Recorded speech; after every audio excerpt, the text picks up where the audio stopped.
no Evangelho de Jesus Cristo, segundo escreveu João, capítulo 3. Glória a Deus. Versículos 16 em diante, leremos alguns versículos neste texto para nossa reflexão. Aleluia.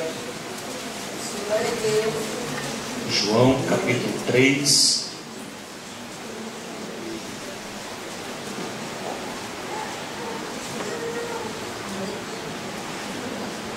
Amém? Amém. Diz-nos assim a palavra do nosso Deus. Porque Deus amou o mundo de tal maneira que deu o seu Filho unigênito, para que todo aquele que nele crê não pereça, mas tenha vida eterna. Porque Deus enviou o seu Filho ao mundo, não para que condenasse o mundo, mas para que o mundo fosse salvo por ele. Quem crê nele não é condenado, mas quem não crê já está condenado, porquanto não crê no nome do unigênito Filho de Deus. Amém. Amém. Podeis tomar os vossos assentos. E releio a vocês o último versículo do nosso texto aqui selecionado. Quem crê nele não é condenado, mas quem não crê já está condenado, porquanto não crê no unigênito Filho de Deus. Meus irmãos, fiz questão de ler esses 3 versículos, porque esse texto, com o seu contexto, muito nos alegra, nos passa muita segurança, muita paz, mas ao mesmo tempo ele nos confronta. É um texto tão simples e tão cheio de significado. Ele nos confronta e nos conforta ao mesmo tempo. Nos conforta quando nos diz que somos alvos do amor de Deus, que Deus nos amou, que Deus entregou o seu Filho por nós, e que aquele que crer no Filho unigênito não é condenado, não será condenado, está seguro. Aqui podemos parafrasear as palavras do apóstolo Paulo: não haverá para este nenhuma condenação, porque está em Cristo Jesus. Esta é uma segurança, esta é uma zona de conforto para nós. Mas nós somos confrontados neste texto quando ele relata a situação triste e séria daqueles que ainda não têm uma aliança com Cristo, dizendo que aquele que não crer no unigênito Filho de Deus já está condenado.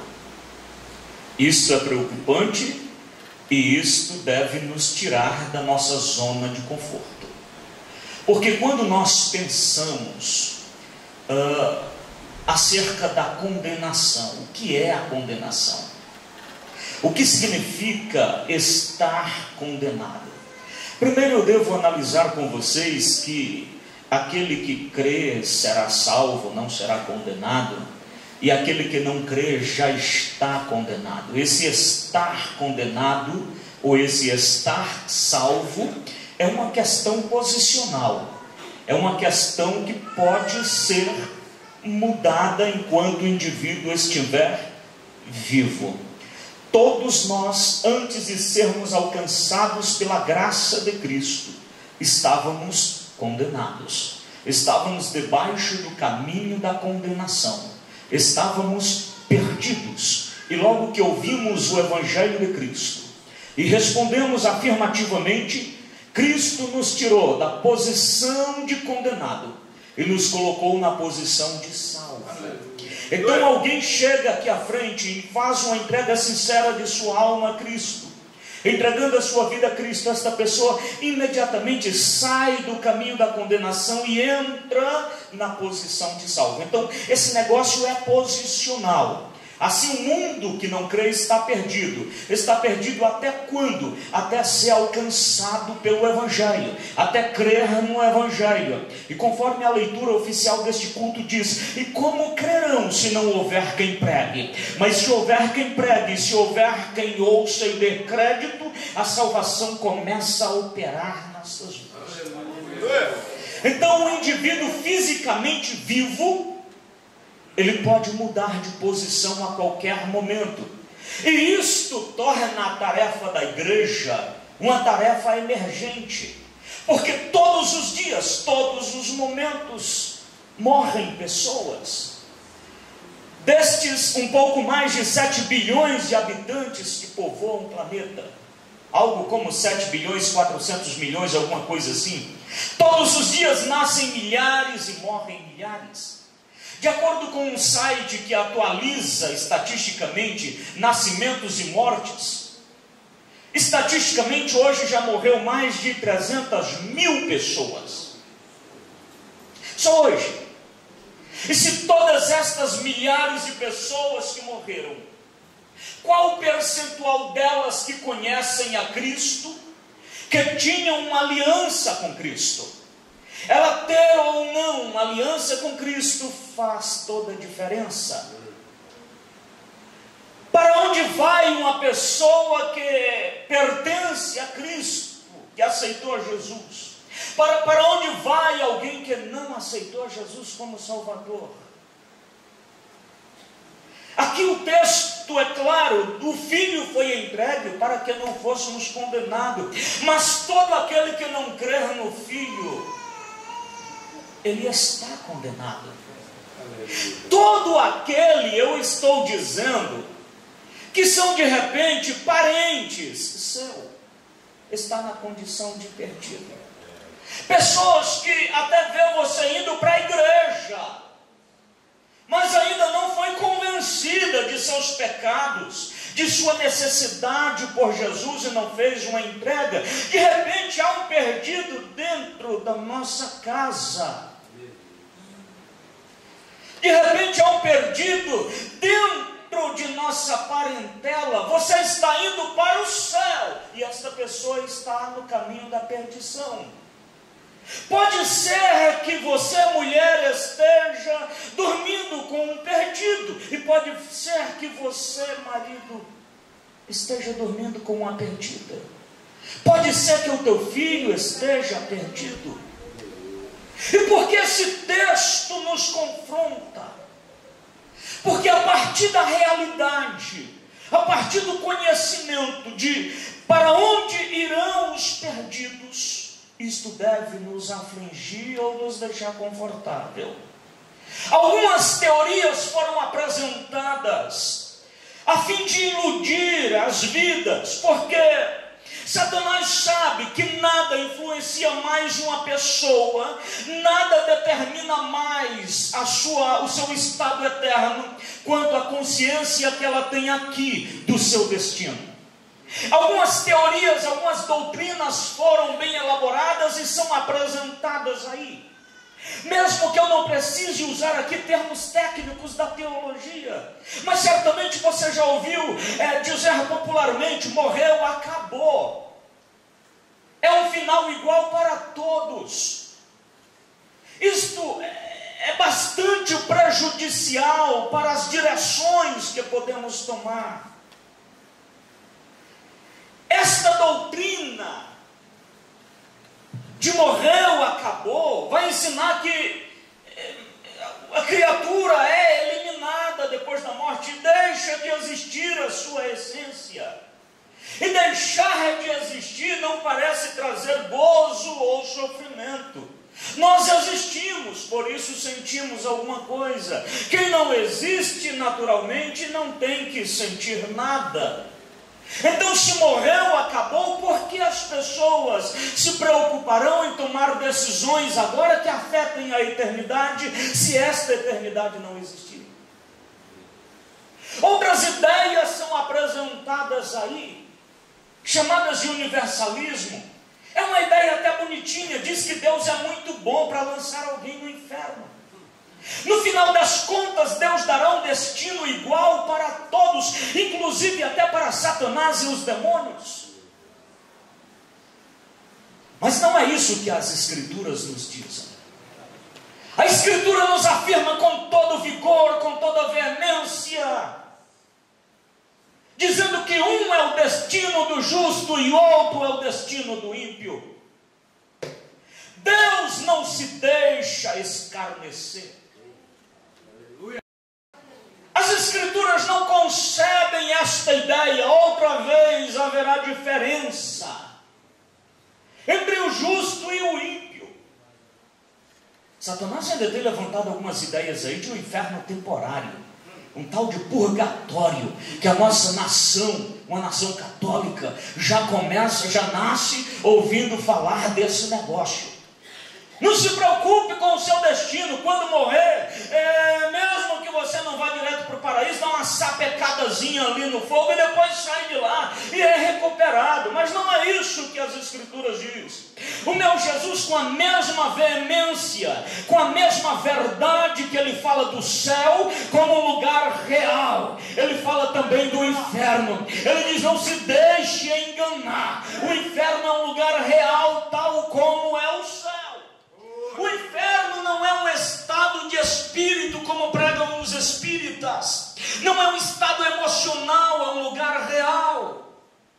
E deste lugar Jesus se ocupa muito a falar dele, dizendo: este é o lugar onde o fogo nunca se apaga, e quem for lançado lá nunca, jamais deixará de existir. Por toda a eternidade sofrerá pranto e ranger de dentes.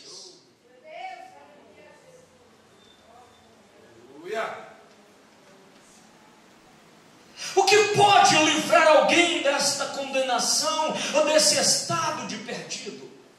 A única coisa, ou o único meio, melhor dizendo, que pode livrar alguém deste terrível sofrimento eterno é a sua aceitação a Jesus. Não para que Jesus seja mais um Deus, mais uma divindade, mas como único, suficiente, exclusivo Salvador. Aleluia. Pelo que entendi, parece que aqui só tem crentes em Jesus, só tem pessoas cristãs aliançadas com Cristo. E por que estou lhes dizendo estas coisas? Para ver se em um culto de missão como esse nos desperta, porque às vezes a gente anda com alguém que até gostamos, mas essa pessoa está descendo para o inferno e a gente está subindo para o céu. E se a gente compreender o destino dela, para onde ela está indo, talvez isso nos chame a uma responsabilidade, nos constranja pelo amor de Cristo para essas almas.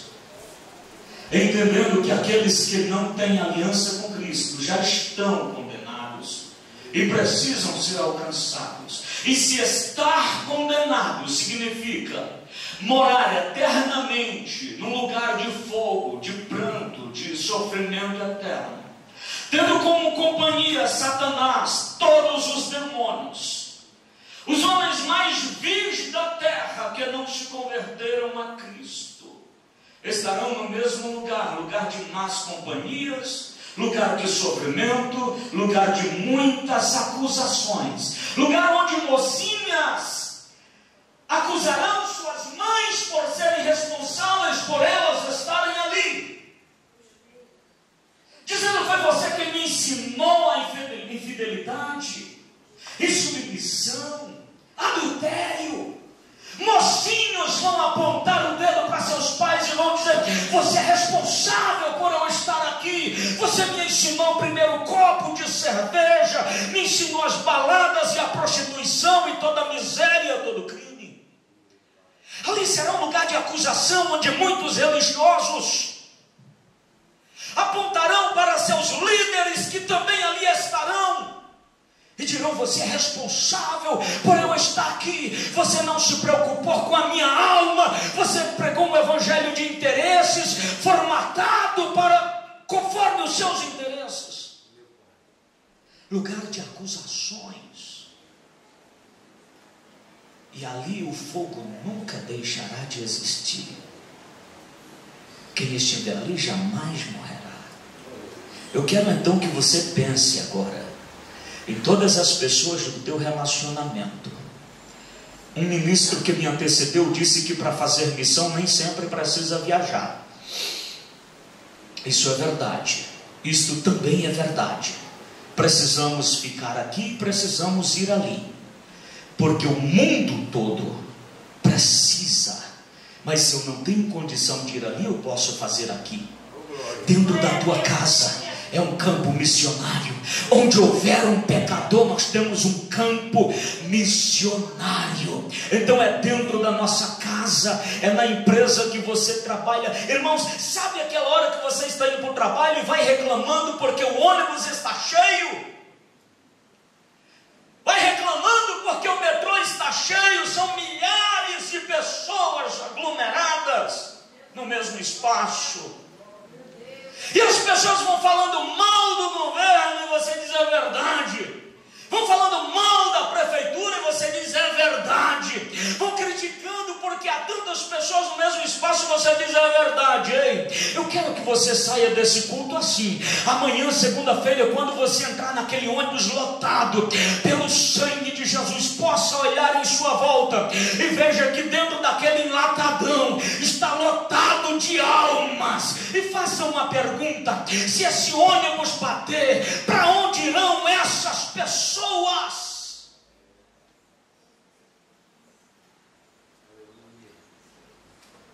E pense no que você pode fazer por elas. Ao chegar no metrô, você nem precisa andar, você chega aqui, as pessoas te empurram. É um aglomerado de almas. Deus todos os dias está colocando pessoas na nossa vida para nós alcançá-las.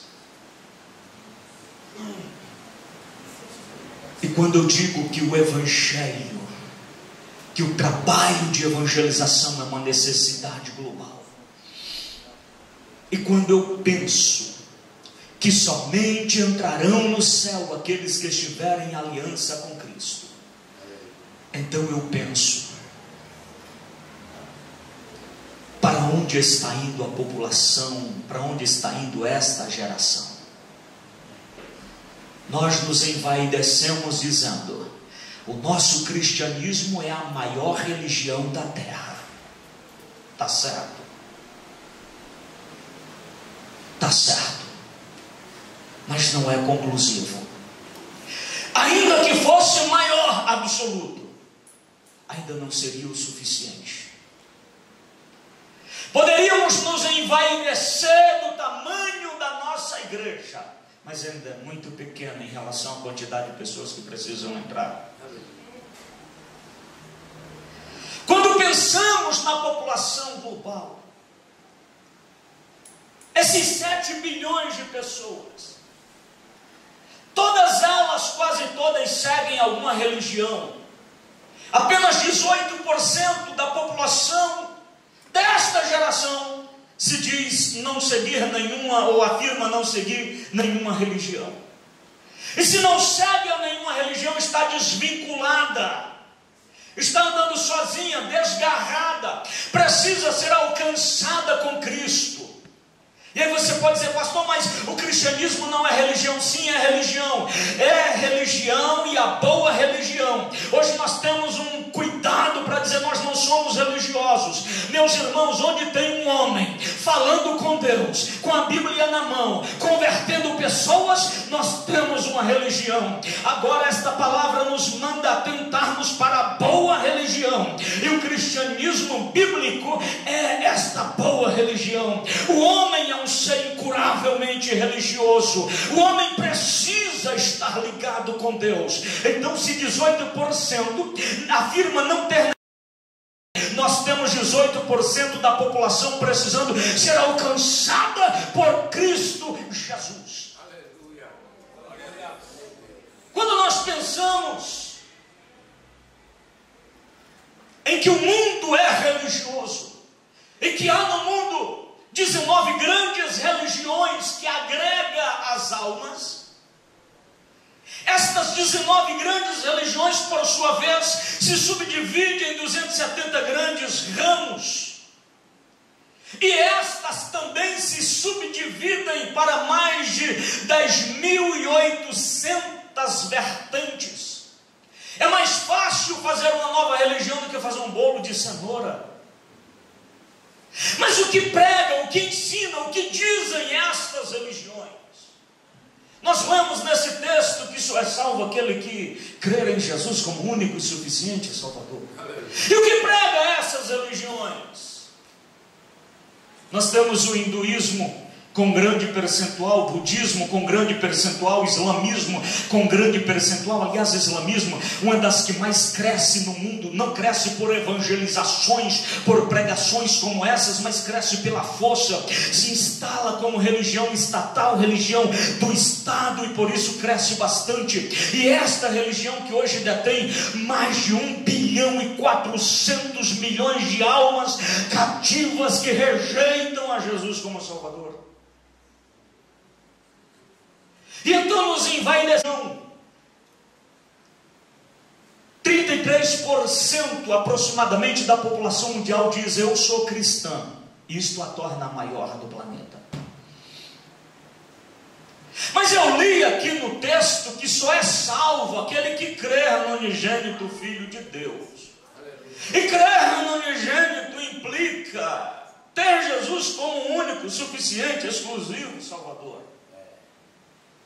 Então eu devo observar que esta fatia de 33% de cristãos, 22% é ortodoxo em suas vertentes. E o catolicismo, com todo o respeito que temos pelos católicos, aliás,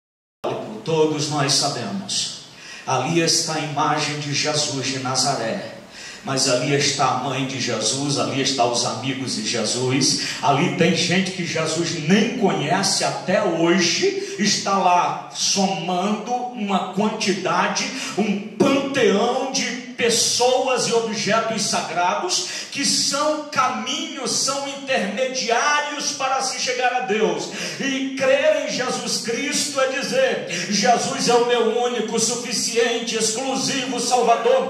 Quem tem Jesus não precisa de mais ninguém para fazer caminho de se chegar a Deus. Então, se eu observar um cristianismo bibliocêntrico, centralizado nas Escrituras Sagradas, eu posso então pensar em 11% da população sendo cristã. Eu não quero ser radical, não, mas se você entender o meu raciocínio, vai considerar razoável.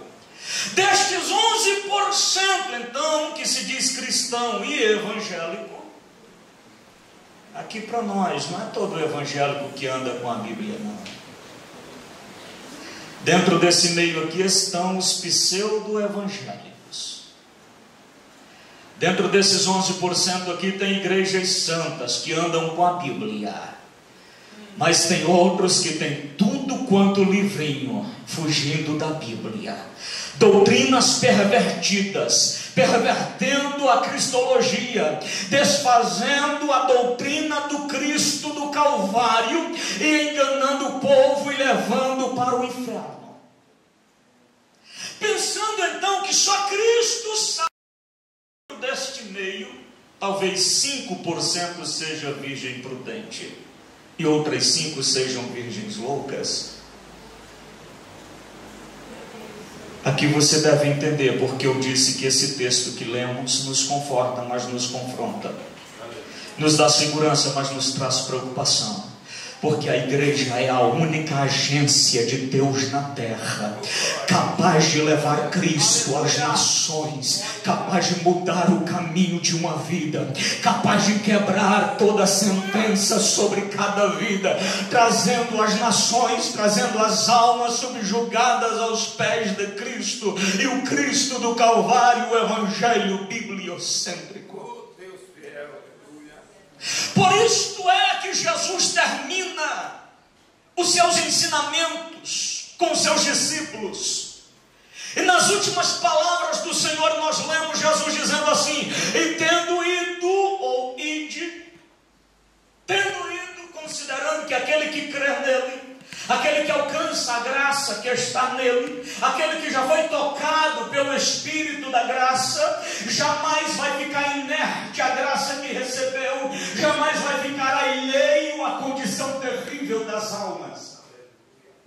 Então Jesus, considerando que aquele que entendeu e recebeu a graça vai transmitir esta graça para outras vidas, ele diz: tendo ido, pregai o evangelho a toda criatura, ensinai-as, batizai-as. Então Jesus nos dá um imperativo, e já considerando que nós iremos mesmo, porque fomos tocados pela graça, mas aí, meus irmãos, contradizendo o senso comum desta palavra, nós, igreja desta geração, geralmente nos acostumamos a ser crentes de banco. Alguém até usou uma expressão dizendo membro de banco. Outro mais bem-humorado disse: membro de banco é prego, é madeira. Nós não fomos chamados para ser membro de banco, nós fomos chamados para ser agentes dessa graça transformadora e salvadora de Jesus.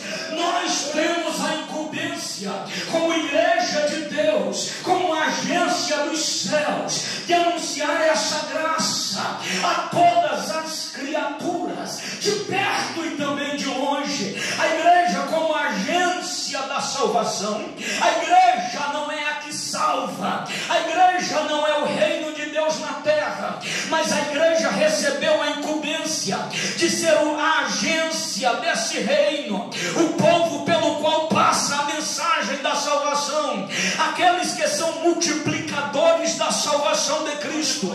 Logo subentende-se que cada crente chamado, cada crente convertido, cada crente tocado por essa graça é um crente pronto para multiplicar essa graça, levar essa graça até os confins da terra.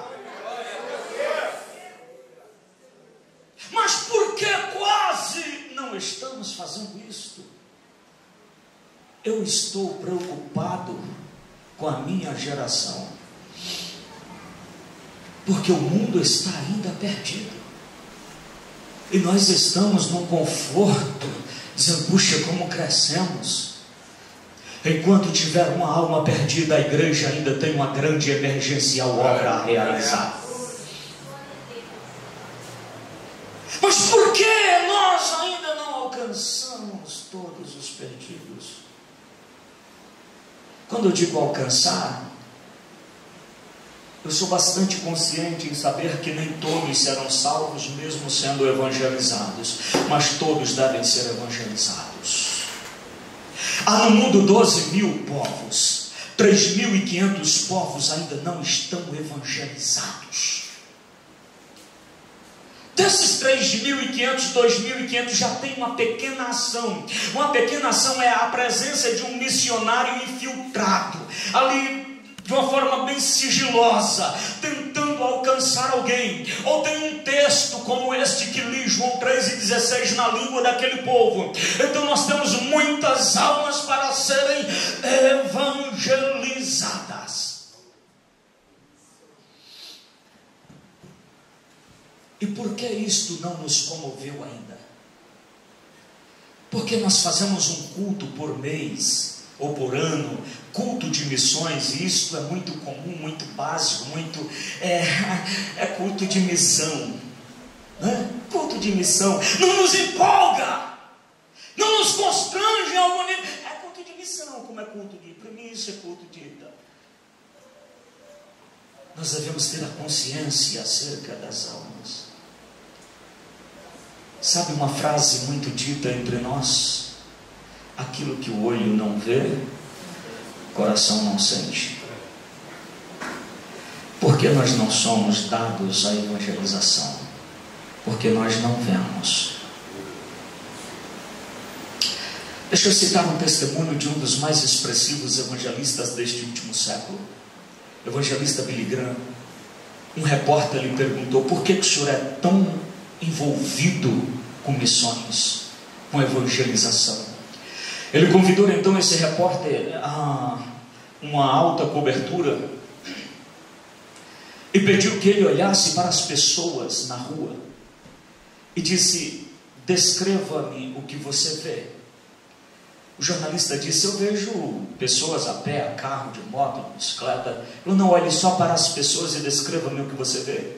O repórter disse: eu vejo pessoas bem vestidas, pessoas mal vestidas, pessoas bem sucedidas, pessoa mal sucedida. E o evangelista disse: olhe melhor apenas para as pessoas e diga-me o que você vê. E ele disse: eu vejo apenas pessoas. Então o evangelista disse: pois aqui está a diferença entre eu e você. Você consegue ver apenas pessoas, eu consigo ver almas. Quando os olhos veem, o coração se sensibiliza. Se eu olhar para você e ver apenas uma pessoa bonita, bem vestida, adornada para uma reunião como esta, o meu olhar está superficial. Mas quando eu consigo olhar para meus companheiros e ver almas pelas quais Cristo morreu, quando eu consigo chegar na padaria e ver uma alma me entregando um pão, quando eu consigo chegar no meu trabalho e contemplar almas, e quando eu sei o destino desta alma, a condição desta alma, a necessidade desta alma por Cristo, isso me aflige para evangelizá-la, isso me constrange para evangelizá-la, ou no mínimo a minha alma ouvirá um grande grito dizendo: Rivail, volta aos pés do Calvário, se converta para ser constrangido pela graça pela qual fostes alcançado.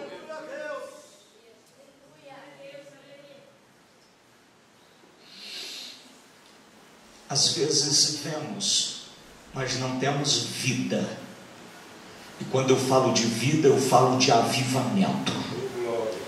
Só evangeliza quem está avivado.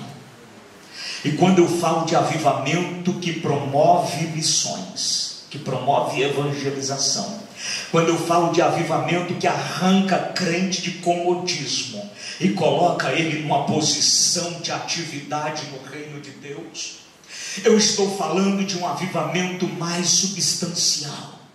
Eu estou falando de um avivamento a nível existencial. Eu estou falando de um avivamento, não aquele que dá um arrepiozinho, chega, eu fiquei arrepiado com tanta presença de Deus. Não, estou falando de algo maior do que isso. Eu estou falando de um avivamento maior do que aquele que derruba crente. Sim, pode até derrubar também, mas eu estou falando de algo maior do que isso. Eu estou falando de um avivamento maior daquele que o crente fala. Assim pode falar também, mas eu estou falando de um avivamento maior do que este.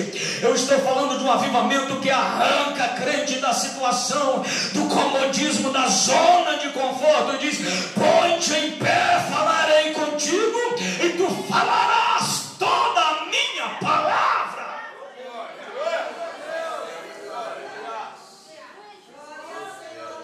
Aleluia. Aleluia. Eu tenho questionado, eu tenho conversado com Deus. Digo: Deus, mas e aí vai ficar assim mesmo? Se um percentual tão pequeno da população, pastor Laércio, o restante está perdido.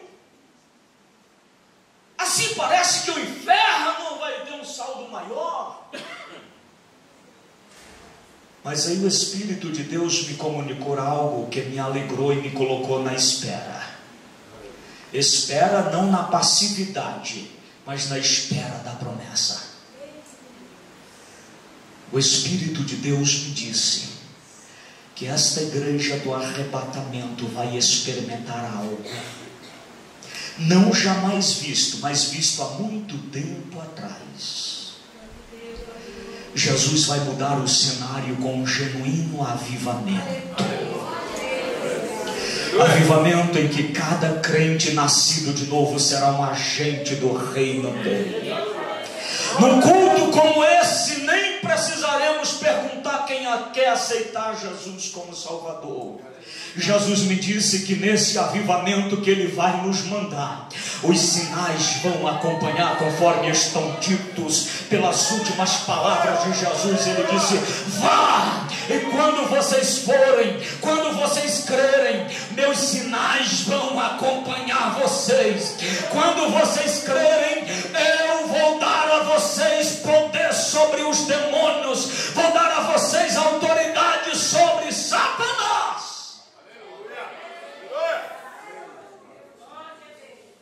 Tem crente que diz: pastor, fala baixo, pode ter algum escondido por aí. Jesus está dizendo: vou dar poder sobre os demônios,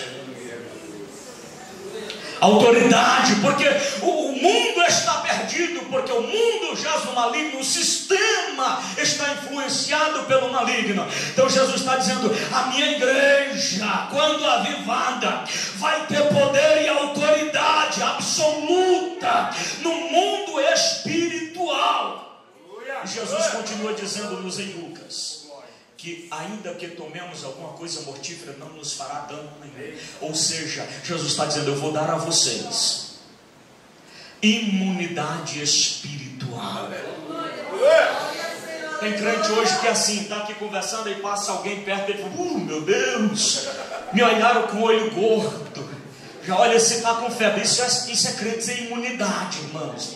Mas Jesus está dizendo: vai ter imunidade, vai ter imunidade, vai ter poder e vai ter autoridade, vai falar novas línguas. Novas línguas está relacionado a batismo com o Espírito Santo, está relacionado a avivamento. E Jesus diz ainda: os sinais seguirão a minha igreja, vai curar os doentes. Então, o que o Espírito de Deus me comunicou que vai fazer nesses últimos dias, vai mandar um grande avivamento a nível existencial da igreja. Os crentes vão falar em línguas, mas não só isso. Jesus vai mandar um avivamento, e cultos no meio da sua igreja vão ser marcados com o sobrenatural. O nosso problema hoje, não conseguimos conquistar vidas. As pessoas até escutam pregadores em rádio e televisão e não são tocadas. Está faltando uma essência maior. Mas quando esse avivamento do meu Deus chegar, vão chegar aqui na igreja, encostar lá fora a Rosemilson e vão dizer: é aqui, pastor, é aqui, porteiro, que paralítico deixa a cadeira de roda e sai andando. O porteiro vai dizer: é aqui mesmo, já pode deixar a cadeira aí fora e já pode entrar andando, porque essa igreja marcada por um mover, pelo avivamento do céu. Este avivamento que o meu Jesus vai mandar, nós vamos estar cultuando. Vai chegar multidões no meio da igreja chorando, trazendo seus caixões, e vão dizer: é nessa igreja aqui que morto ressuscita. Aleluia! Aleluia a Deus! Nosso problema, meu amigo, crente nasce dentro da igreja e nunca vê nada acontecendo. Pastor, mas na igreja da televisão acontece. Eu não estou falando de televisão, não estou falando de efeito especial. Eu estou dizendo que Jesus vai fazer coisas novas no meio da igreja. Igreja será de novo lugar de milagre, lugar de ressurreição, lugar de cura, lugar de libertação, lugar de vida transformada. Essa é a igreja que vai mudar o cenário dessa geração. Onde não tem crente aqui que acredita nessas palavras que eu estou dizendo? A igreja será marcada pelo mover da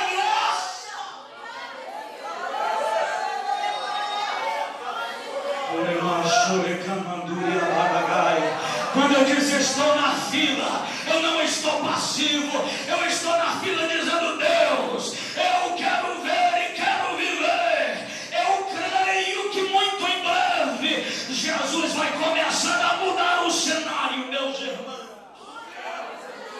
Quando isso começar a acontecer, não terá filosofia que segure almas debaixo da perdição.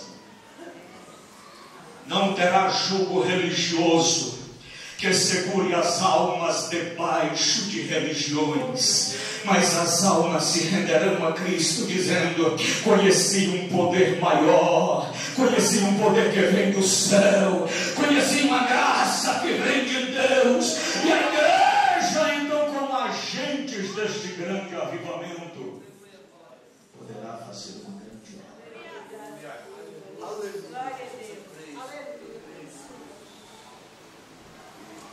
E então, quando eu digo que devemos esperar não passivos,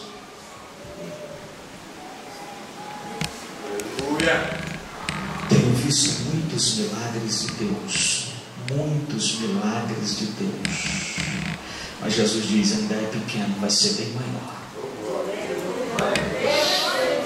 Um dia desses eu estava pregando, ministrando, uma mulher veio, final da palavra, chorando, e disse: pastor, eu só vim a esse culto, estava tão afligida, com câncer no seio, e ela apertava os seios, eu estava chorando, pastor, no chuveiro, e disse: Deus, eu só vou para a igreja hoje, que Deus vai usar o pregador e vai fazer algo na minha vida, vai me curar. Disse: pastor, quando a palavra começou, eu senti um fogo que me queimava da cabeça aos pés, e ela apertava o seio, dizia: agora eu aperto meu seio, pastor, não tem mais caroço, não dói mais, Jesus me curou. Mas Jesus diz assim: isso é coisa pequena em